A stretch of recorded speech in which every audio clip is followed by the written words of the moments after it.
All right, good morning. It's not afternoon yet. Good morning. I believe this is week 12 of our study. We're cruising right along. And today we're going to be talking about concerning the marriage of priests. And we talked a little bit about that, and I said I'd look up a few dates for you. It became canon law for the priests to not be married, to be single, celibate, at the Lateran Council of 1139. The actual rule came out in 1123. And the purpose for this was that by this time, the role of bishop had become a very powerful one, in that as people died, they would give their entire farm to the church, or their estate to the church, particularly if they didn't have any heirs. Because again, this would be a good work, right? To donate everything you have to the church. And so these bishops and even local parishes were starting to accumulate significant lands, and a good bishop or a good parish priest in charge of a lot of this enterprise began to get a lot of power. And what they didn't want to happen was that one of these married priests will say, well, my son is going to take over in my place when I die. And so the term that they came up with is called simony. And the whole idea of having a single, unwed, celibate clergy was to keep corruption out of the priesthood. That was the thought anyway. At least in terms of finances, okay? And so even at Luther's time, 400 years later, there was still simony going on, in that people just outright would go to the Pope and say, Pope, I'll give you $1 million if you let me be the Bishop of Mainz. I just did it.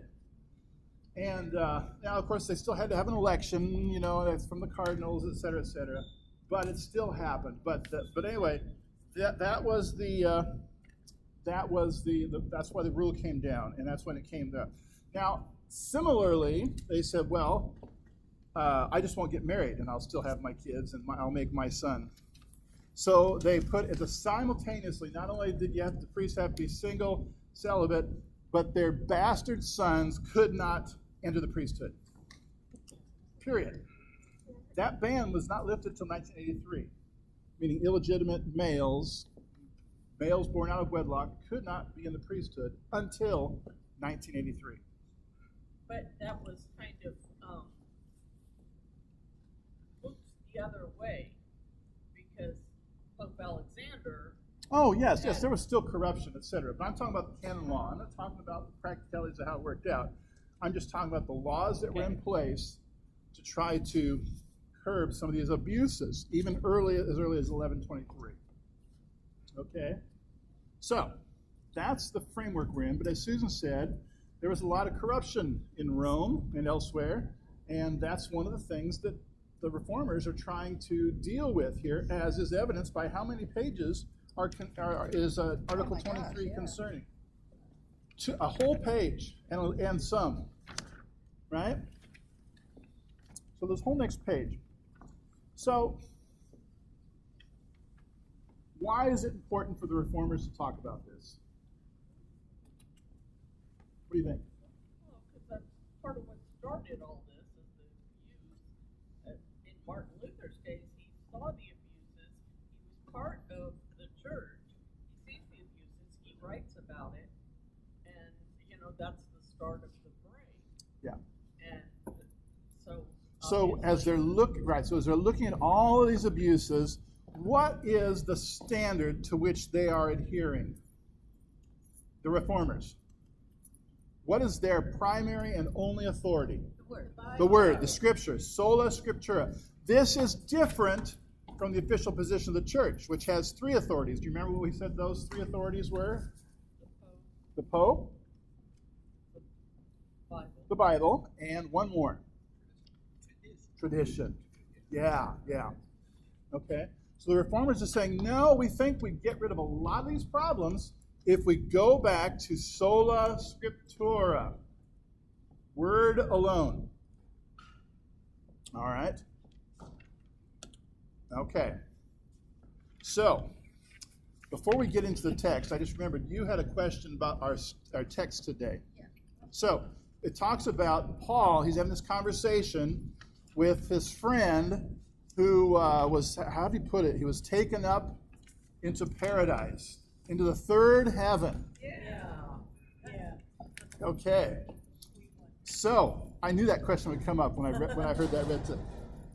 So, what he's talking about here is he has somebody who has gotten a foretaste of the feast to come, so to speak, in that in his vision, he got to see heaven. Or even be taken there. And Paul says, whether it was in the body or the spirit, I don't know, but he feels he was there. So, heaven is part of creation. So when did it appear? God created the heavens and the earth. Right. So probably the first day, or at least we know in the first 6 days that's recorded in Genesis. At some point, what happened as is evidenced by the serpent? The angels, some of the angels fell from grace. Correct. So at that point, God had to change heaven. He kicked out the rebellious ones, and then he fixed those who were not rebellious, who were loyal, to be loyal to him forever. And he made it so that Satan and the demon angels, or what do you want to call them, could not return. He closed heaven to those who were kicked out of heaven. So that's the second heaven. All right, so we have the heaven that's unified and full of God's servant angels. Then we have the heaven that's post-division, post-fall. So what's the third heaven? The resurrection. The new heaven and earth, right, when all of the saints will be resurrected to that new heaven. Or it's the new earth. Right, so we say a new heaven and new earth. Yeah. That's not this Bible study. That'll be another one. That's the liturgy. Yeah, that's the one where it's conceivable that at the resurrection, we'll be resurrected to another earth. Heaven on earth. Right. All depending on how you interpret what Scripture says. So, anyway, we won't go there. But the idea being that the third heaven is the place where all the saints and angels live post-resurrection. Well, how could have that person gone to the third heaven if it's not there? Only by God, only by God's power. It's just like with the Mount of Transfiguration when Peter, James, John, and Jesus were up there, when Jesus is transfigured, and they see Moses and Elijah. Moses and Elijah are in the third heaven already. Oh, so we're up there is our. I thought the third heaven did not exist. Not in our reality, no, it does not. Time isn't the same Is for this God. Is this a multiverse thing? It's a Is that time. part of- It's a thing where God's time is outside of our concept of time. Correct. The scriptures say 1,000 years is but a day for the Lord, and a day is but 1,000 years. Well, you see, I also read stories over and over again about people who die, and they all share certain things in common. Right. When they come back to bright light, the incredible beauty of everything going on. Who knows? That could be a glimpse. Could be a glimpse. I thought the third heaven didn't exist until Jesus came back and everybody was. It does not in our time. Not for us. But God can do whatever he wants of his own. I got He it. has no time like we know time. Like time travel. You think about science fiction kind of a way. I'm going to move this over so I can set this here. There you go. Okay. So, yes, sir. Is this like eternalism where like all points of eternity exist simultaneously for him? Oh, wow. What did he say? He said, is it like eternalism? I'm going to repeat it for the folks online too. Eternalism, which states that all points in eternity exist at the same place. Star Trek stuff. In time. That's what that is. Same place and Everything. time. Yeah. My little brain Yes. can't handle it. Yeah. I just read an article. It was a serious science academic article this week, and the theory was put forth that none of us really die. Shocker. but that what we see and feel is a construct of physics, but that we still exist after we die. And I'd say, well, I can get on board with that. Yeah. But scientifically, they're trying to figure out how that happens. The energy component, the consciousness, all this stuff. Well, we've called it the soul for millennia, but science is seriously trying to put forth numbers to this idea. Isn't that fascinating? Good thought. Okay. Good thought. What's that? It was on my phone.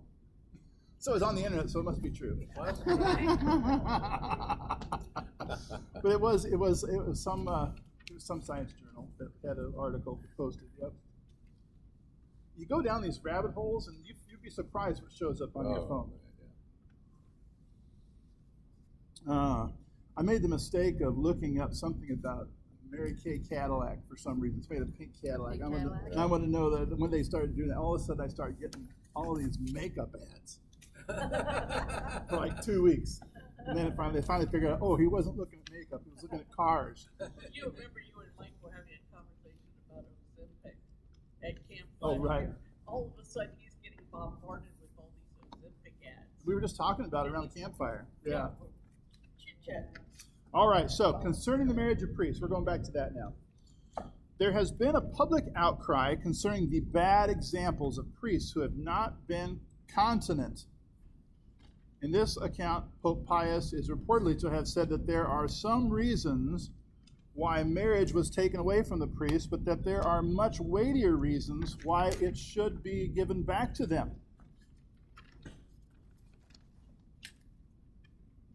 Let me just reread that here. On this account, Pope Pius is reported to have said that there are some reasons why, but that there. So the Pope Pius was actually considering why maybe they should be given the right to marry again. So this is in 1530, which is interesting.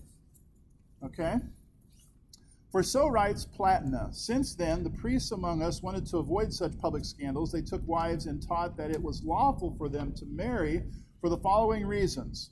In the first place, Paul says in 1 Corinthians 7, verse 2 and 9, but because of cases of sexual immorality, each man should have his own wife, and again, for it is better to marry than to be aflame with passion. In the second place, Christ says in Matthew 19:11, not everyone can accept this teaching, where he is teaching that not everyone is fit for celibacy, because God created the human being for procreation, Genesis 1, verse 28. It is not humanly possible to change creation without a singular gift and work of God. Accordingly, those who are not suited for celibacy should marry. For no human law or vow can nullify a command and institution of God. For these reasons, our priests teach that it is lawful for them to have wives. So what's the law that they're talking about here? What did God command Adam and Eve and every other paired animal? Be fruitful and multiply. All right. And for Adam and Eve, he added, and subdue the earth. Be fruitful and multiply and subdue the earth. What does that mean to you? I think it needs to be good stewards of the earth. Okay. But other people think it means that you get to rule over To plunder it. Yeah. But subdue does have this notion of control, doesn't it? Yes. All right. So, what did man figure out pretty quickly? How to build dams and canals, right? To channel the water to where they needed it to water fields. Build bridges. Cut hills and fill in valleys to make level roads. That's subduing the earth. Use it for the gift it is to accomplish God's command to reproduce, and multiply. All right? Fill this place up for me. Build a big house, you want to fill the bedrooms. So, that's so he's saying here, how can we tell a man, God has made you to have a family, and we're going to tell you you can't do what God's made you to do? That isn't right. Okay, so that's number one. Any comments about any of those Bible scriptures there, or debates about this point? Well, many times a man's law conflicts with God. Oh yeah, what man wants conflicts with God's law a lot. Yeah. No, we can't hear He said man's law often conflicts with God's law. Yeah. And that's what we as believers have to look out for, right? And I made a comment at one Bible study, I don't know how many years ago, that God's law always supersedes man's law. Right. And I was told I was wrong. Oh. And I said, well, I guess we can take the difference on that one, don't we? Right, You go right. with God, you go with man. Right, and that so he was saying, he was in a Bible study one time where he said God's law supersedes man's law, and he was told by others in that Bible study he was wrong. But your conviction was correct in terms of what we believe, right? And so, and so the scriptures tell us, follow man's law until it doesn't coincide with God's law, and then you're free to break that law, but with one caveat: you have to be willing to suffer the consequences, right? Yep. And that's how we end up with martyrs. Somebody says it's illegal for you to worship Jesus, and the martyrs said, well, I'm going to keep worshiping Jesus. Well, fine, off with your head. Or however they did it, right?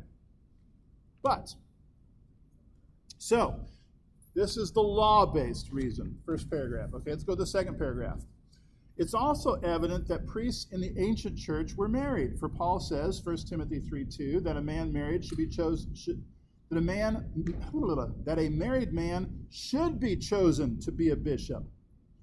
Not until 400 years ago were priests in Germany compelled to be celibate. In fact, they were so opposed to it that the Archbishop of Mainz was almost crushed to death by angry priests in an uprising when he was about to publish the edict of the Roman pontiff on this matter. The matter was handled in such an uncivil manner that not only were future marriages prohibited, but existing marriages were also dissolved, even though this was contrary to all laws, divine and human, and even to the canons made by popes and the most celebrated councils. Oh boy. If you ever Who get... was the Pope in charge when he made this edict? Well, they're talking about Pius right Pius now. Yeah. first? Leo was earlier early in Luther's career, and then Okay. Pius. Okay, Pius was the one who said no more marriages and I'm dissolving all the ones that you've already had. Oh no, I don't. That's what No, I no, no, no, no, wanted to no, know. Who no. was that? I don't know who the Pope was in 1139. I don't know. Okay, that would have been That was the somebody who Lateran, was the second power Lateran. hungry, I think. Yeah. So All right. I don't know who the Pope was back then. I should have looked that up, I suppose. Could have been that's okay. several, because those councils take several years. Yes. Because if you look up the date, some of them say 1123 when it was first written. Some say 1139 when it was finally passed at the Lateran Council. Pope Innocent II. Pardon? Pope Innocent II. Innocent II. There we go. Thank you for looking that up for us. All right. Yeah. So Mainz, if you ever get to Germany, go see the cathedral at Mainz. And then the one at Worms, obviously, where Luther was excommunicated. It's one of the only Catholic cathedrals with a stained glass window of Martin Luther. Because, of course, that was the church that he was excommunicated in. So the whole point, if you don't know this, the whole point of the windows in a church, in those old medieval churches, was Sunday school. Yeah, teaching. You bring the kids to this window, and you just start talking your way down the window, and you're teaching the lessons. And so it might be Bible lessons, but it can also be lessons about the city and the community you live in, and how people were faithful to God through it all. I'm surprised they didn't take him down. Oh no, they put him up because they were proud that was the place where he was excommunicated. Okay. Yeah. Oh, okay. But now there's way more Lutherans that traipse through there than Catholics, I think. But anyway, Mainz was the northern capital for the Roman Empire in the German lands. And so that church is really, really old, and you can tell it. But so that the bishopric there was really powerful. There were more that were eventually established further north, but that one was always quite powerful because it was still a holdout to the days of Caesar. Mainz was. Mainz was an ancient Roman city. All right, right on the Rhine there. Okay. So the bishop there took things too far and insisted that these priests dissolve their marriages, walk away from their families, etc., as a reaction to their protest. All right.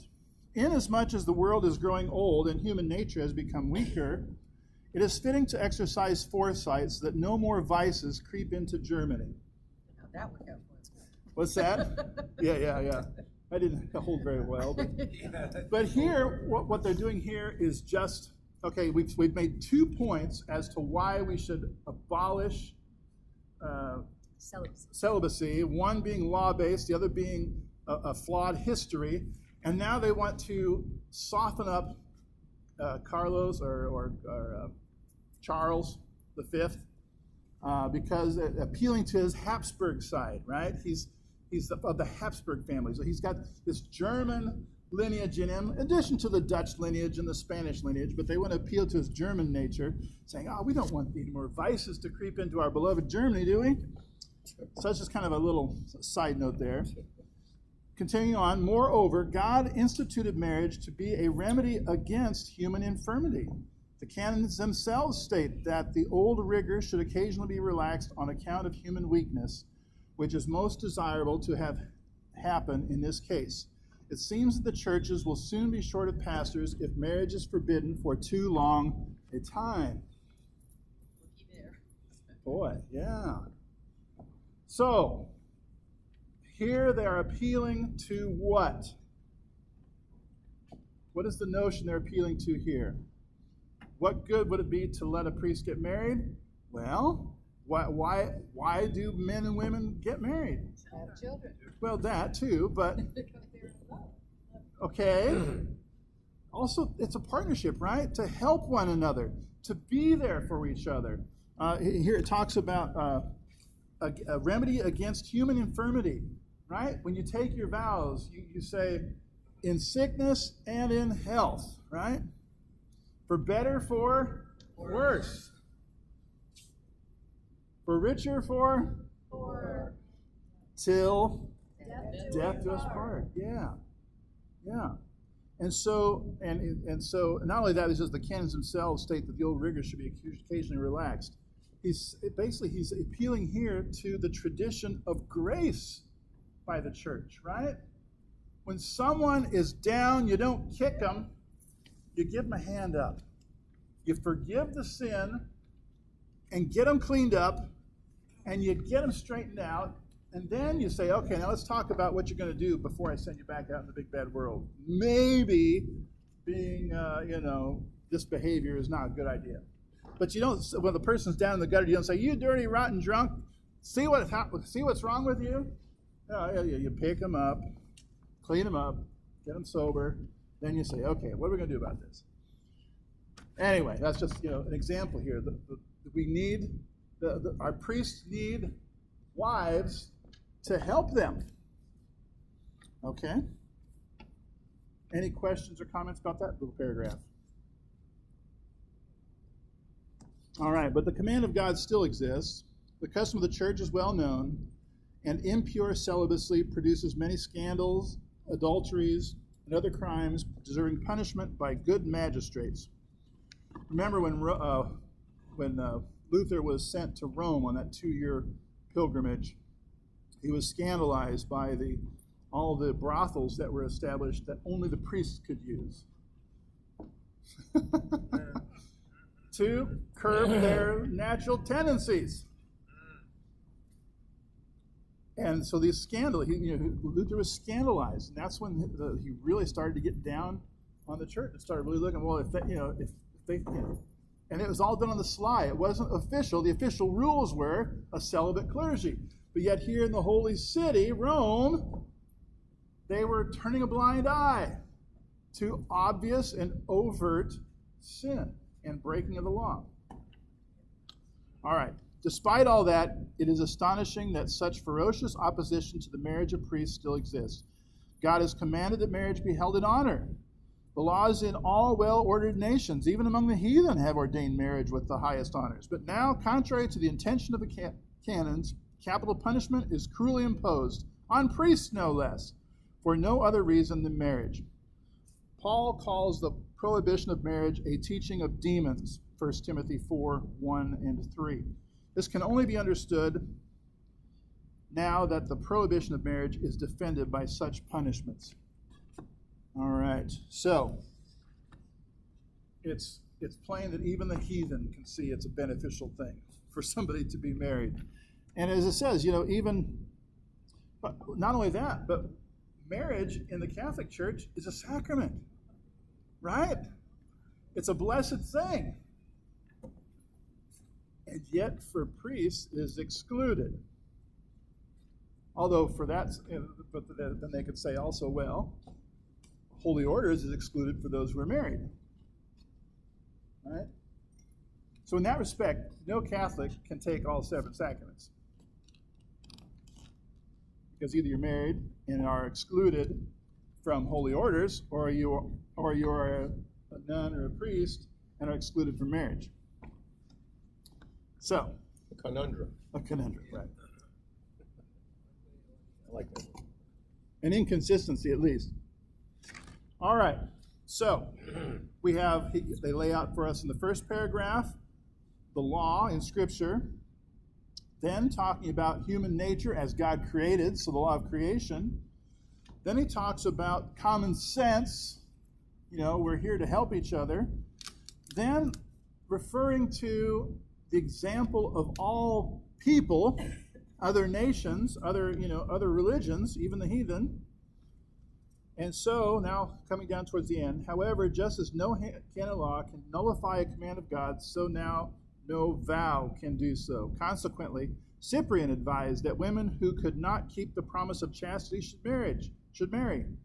These are his words, Book 1 of Epistle 2. But if they are unwilling or unable to persevere, it is better for them to marry than to fall into the fire through their lusts. They certainly should not give offense to their brothers and sisters. And Paul said a similar thing. He says, I prefer that guys, the missionaries, not be married. It just makes traveling and moving and everything a lot easier. He says, but not all men can do that. And if so, then you should get married if you don't have that constitution. All right.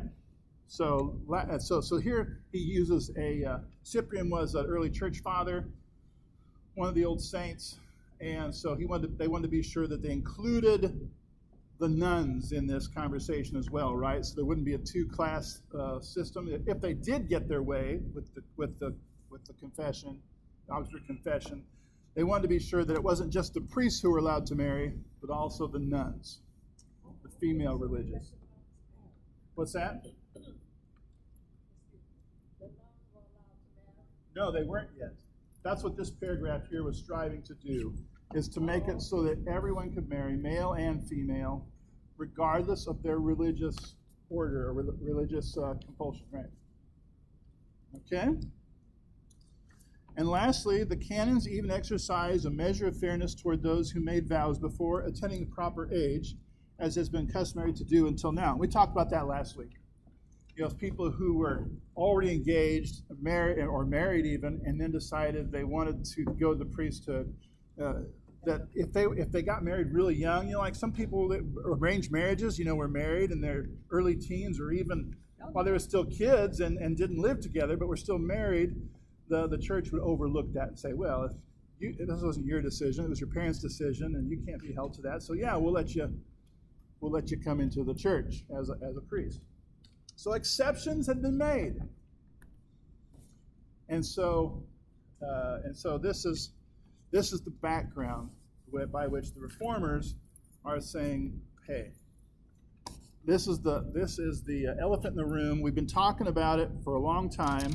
Even the popes have considered the merits of overturning this rule. Let's get on it."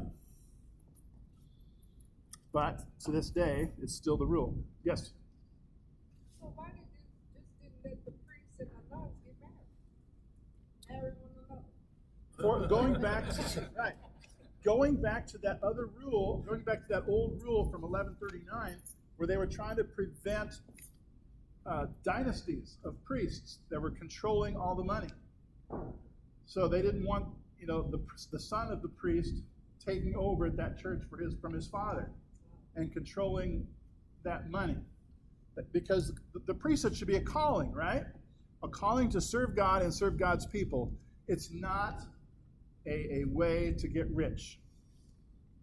But of course, we know that was That happened often. That happened anyway. It happened anyway, That's corruption but always. it's corruption, right? It's not according to the law.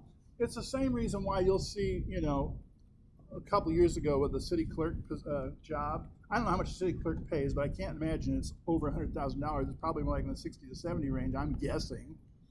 Civil servant role. But that race, those people spent $2 or $3 million on that race.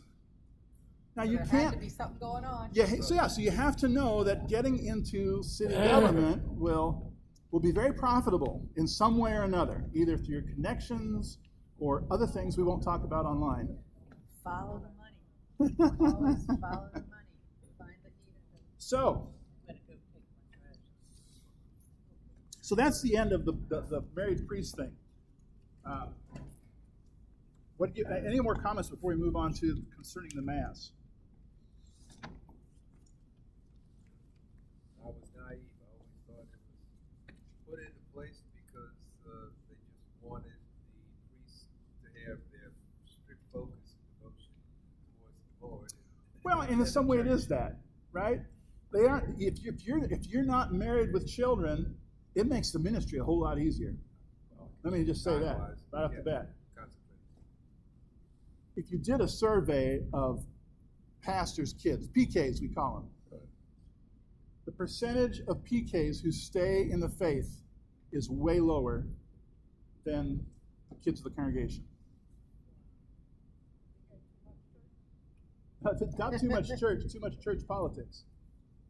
Because they know, they hear from a young age what's going on. Or they see the or effect the see church has had on stress their parents. I mean, a lot of them had their dads die at 58, 52, 63 from stress, et cetera, et cetera. But I thought that's sort of the same thing as you did, Mike. Especially for nuns, they're given a silver ring. You're married Life to of Christ prayer. now. Right. That's you didn't have the conflict of serving your family. Right. Only had God. They Right. still have cloistered nunneries around. Oh, absolutely. And that's why it is still a revered thing, because it takes a certain amount of something, you want to call it a chutzpah or whatever, but it takes a certain constitution to be able to say, I'm going to focus all my extra time outside of what I need to live to prayer or serving the poor or teaching or whatever their calling of each of these orders is. They all have their specialties. I mean, that's a special gift to be able to deny your human needs, to be able to serve God and His church. I mean, I won't ever talk somebody down for doing that if that's truly their calling from God. But The cloistered part is what serving the poor or doing that kind of thing I get. right, Being a cloistered nun, I have a friend or a colleague whose daughter became a cloistered nun and kind of threw them for a loop, although they still are devout Catholics, but they could not see her. right. Have not seen Right. her for 4 years. At what point is it pulling away from the world? Yes, and what good does that do? And what good does that do for exactly. Right. Same thing with monks that are Monks Same did way the with same ascetic thing. You're monks. right. Yep. I don't know what good they did by doing that. Other than prayer, But how do they even know what to pray for? Because they're not even out in the world. and these are the questions the churches struggle with for its entirety, right? Right. Okay, well, let's move on to page 15. Considering the Mass, this is Article 24, excuse me. So, the Mass, you don't hear our pastors call it the Mass very often, but it technically still is, right? But it's only that portion. In our bulletin, it says service of the sacrament. That's the master. That's the Mass, right? That's the part that's the Mass, all right? And if you remember the old red hymnal, the Lutheran hymnal, there was a little rubric written in there saying, right before that part, that said, those who have not been catechized may be excused as the communion service continues. And so in some churches, the pastor would give that's why there would often be a hymn at that point too. So that's why people could skate out who hadn't been catechized yet because of close communion. you just excuse them. You don't need to sit around. All we're going to do is communion and one more hymn, and we'll be done. So if you aren't communing, that was a good time to get on with the rest of your life, or the rest of your day. And so that was just understood. That we'd love to have you in worship, but when it comes time for communion, feel free to leave. You're not going to offend us, right? You remember that? Yeah.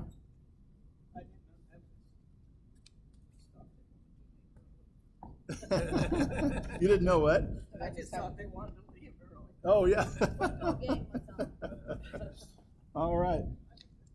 So, our churches are falsely accused of abolishing the Mass. In fact, the Mass is retained among us and is celebrated with the greatest reverence. Almost all of the customary ceremonies are also retained, except that German hymns, added for the instruction of the people, are interspersed here and there among the Latin ones. For ceremonies are especially needed in order to teach those who are ignorant. Paul advised, 1 Corinthians 14, 2 and 9, that in a church, a language that is understood by the people should be used.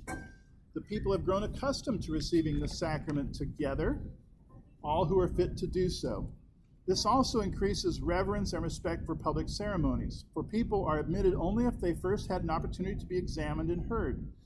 The people are also reminded about the dignity and use of the sacrament, how it offers great consolation to anxious consciences, so that they may learn to believe in God and expect and ask for all that is good from God.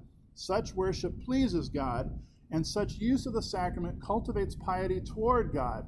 So it does not appear that the Mass is held with greater devotion among our adversaries than among us.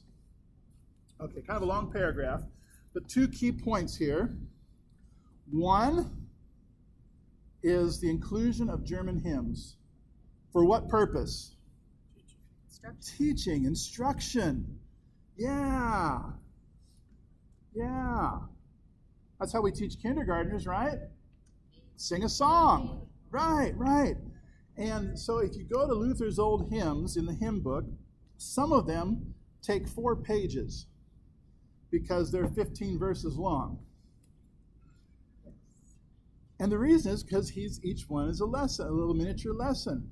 And so he would teach the church that way. And they wouldn't sing all 15 verses at one sitting. They picked verses to talk about different things.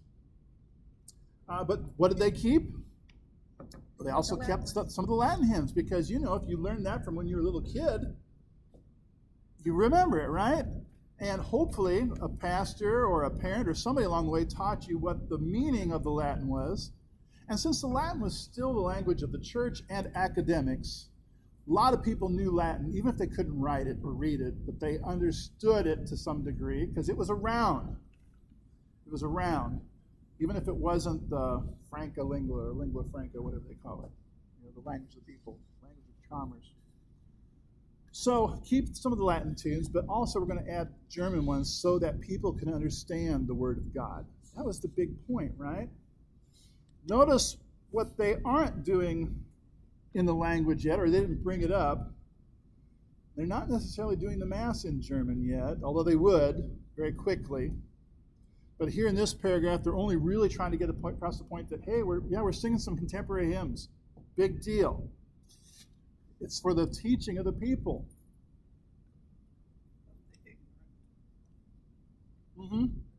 Ignorant in the real meaning of the word, meaning not knowing any better. Yes. And so this is, they're having the worship wars, aka also, way back in 1530. Also, secondly, he's talking about bringing the two kinds together, bringing the sacrament together. For those who are fit to do so. We're not just passing it out willy-nilly. It's for people who have been examined, confirmed, gone through a confirmation process, whether it was formal or whether it was just an interview with the pastor, and who have confessed their sins, right? They're still doing confession and absolution. These are people who have repented and have no reason not to receive the forgiveness available to them in the sacrament. Okay? Yes, ma'am. Do we have to do all that now is the question. So we do all that, just in a less exuberant manner. So how do we start each service? We start with the invocation, right? Forgive our sins. Yeah. And then we go to the confession, right? Confession. And then I absolve you. And then you hear the word of God. And before you take communion, we have that little statement that asks you to reaffirm in your own heart that you believe that this is truly Christ's body and blood, right? Yeah. And so, yes, we do examine one another. Before you can become a member of St. John, you have to be examined, either by an interview with the pastor or through one of our classes or youth confirmation, right? Yeah. Yes, sir. And I know customs have changed because my mom used to talk about who was a PK. It was what? A PK. My mom was a pastor. Pastor's kid, yeah. So that my grandfather and the church was on Augsburg Street, and probably a neighborhood, very much the congregation was neighborhood. He would go around to all the congregants on a Saturday and have a conversation with them to see if they were going to take communion Yeah. the next on wow. Sunday. My parents both grew up in churches where their parents had to announce themselves the Saturday before, meaning just go to the pastor's office, and it was basically a very relaxed confession absolution. Just check in, but if there was anything the pastor could see was heavy on someone's heart, they could dig into it and do private confession right there. Yeah. You couldn't just show up on Sunday, in other words. Right. You had to have announced yourself the week prior and made an appointment with the pastor to do so. And then you could take communion, right? So if you did that, That you just left after the sermon, after the prayer of the church. Didn't take communion. Where it's said in the hymnal, those who have not yet have been prepared to receive the sacrament may leave. If you didn't meet with pastor, that was your cue to exit during that communion hymn. You made the time. You made the time. It was a different time, right? It was a different time. It was a but different I'm time. thinking- The expectation was there. The Catholics went to the confessional. The Lutherans went to the pastor's study. I'm Yeah. thinking that you didn't have time for all that. The pastor. I mean, how do you have time to meet with every congregant? Pastors weren't, at the time, pastors also weren't the administrators. They weren't printing bulletins. They weren't designing worship services. They weren't going to all the community meetings, whatever. Yeah, they were doing, yes, it was Okay. a different job back then. Because I'm thinking in the Catholic Church, usually there's a couple of them that sit, okay, Right. I'll do confession Right. this Saturday, and somebody else is preparing the sermon, yeah. Also, remember things drastically changed during the baby boom. Most of our churches, except in the big cities, were small. A couple dozen, 3 dozen members. In the little country churches. Well, makes a big difference, you're But right. if you look around, we had lots of Lutheran churches.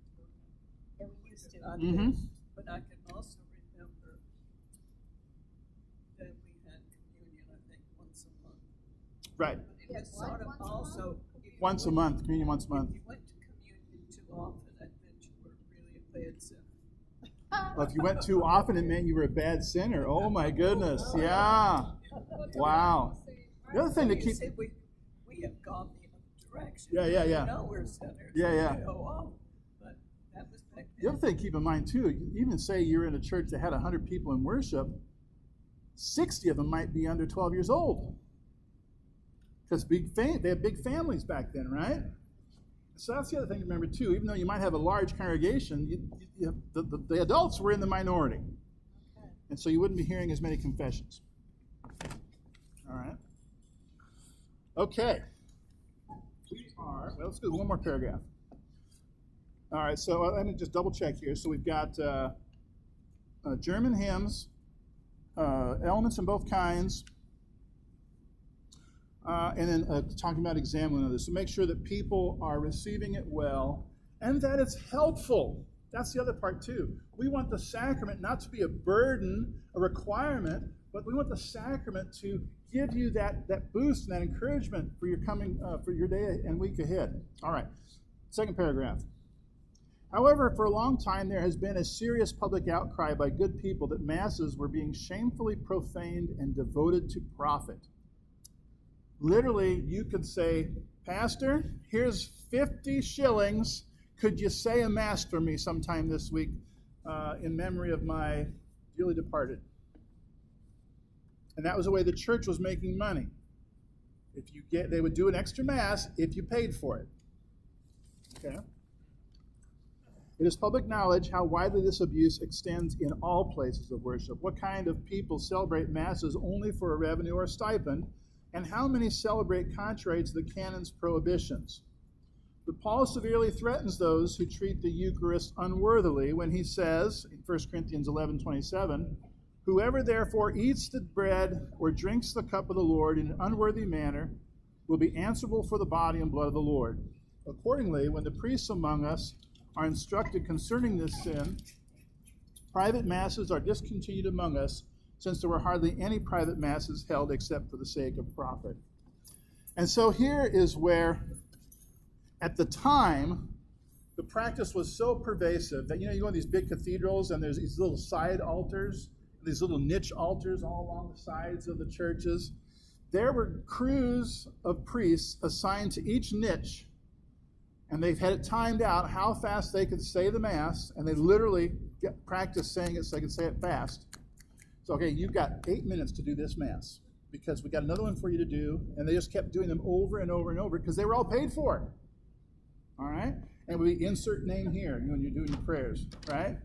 And they would literally, it was a money-making thing where they literally were doing masses over and over and over all day long, all night long. As long as there was somebody to pay for it and make the donation, they would say another Mass. Well, they still do with candles. What's that? The candles out there, for $5. Yeah. Right. Make a donation. When somebody died, Yeah. you would pay for a mass. Pay for Mass when you die. Right. Now this day, even I get an honorarium when somebody dies, generally. But this was to say the mass. Right. To even have the Mass, you have to upfront the money. Right. What's that? Because here it says filthy gains. Filthy gains. Yeah. That's the. Yeah. Is that the version in there that says filthy gains? Yeah. That's a more. It's a different translation, but yes. Instead of Yes. sake of profit, it's for filthy gains. Filthy gains. Yeah. So that's probably more accurate in the language of the German at that point. Yeah.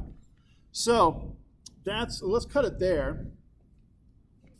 But yeah, so it's a difference between having to pay to use the church for a Mass that you're going to benefit from. You're purposely saying, I got to help Uncle Bob over the threshold from purgatory into heaven. So I'm going to say a Mass for him every week for a year. That's the other thing. They would repeat it, right? And then they would let the family know when it was scheduled. Then the family could come and be a part of the Mass if they wanted to. If not, no big deal. It was still happening. So it still was doing its thing, checking the boxes. But, so when occasionally I've had baptisms where people tried to pay me for the baptism, I say, no, I don't receive payment for the sacrament, right? That's a free gift of God. That's grace. So, and it's usually that came from a Catholic church where it was expected that you pay for everything that's done outside the Sunday worship service. Now, things like weddings and funerals, there's extra planning involved. I'm doing some counseling, hospital visits. That's a different thing, right? So with the baptism, they could give a contribution to. Oh, sure. That's what I would say. I'd say, well, just give it to the church. I'd appreciate that. Yeah. Yeah, because it might be a genuine show of thanks and affection, right? Yeah. Oh, yeah. I'd never turn down an opportunity for someone to be generous to the church, right? I mean, that's one thing that we're going to have to really cultivate in the next few years, especially as right now the estimate is that the baby boomer generation will transfer $23 trillion of their wealth to somebody or something when they die. They're not going to be able to spend all the money they have. The boomers in general. That may not be your situation. But as a demographic, the boomer generation is transferring a huge amount of wealth. And right now, polling shows they have no intent to give it to the church, like their parents did.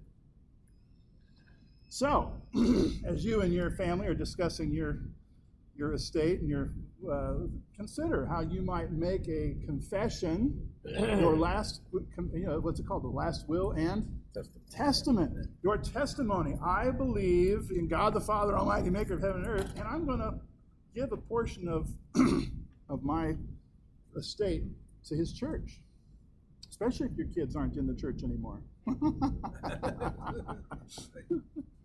a real easy, I say that tongue in cheek, it's not really easy, but a good way to do that is through a life insurance policy that you buy through Thrivent.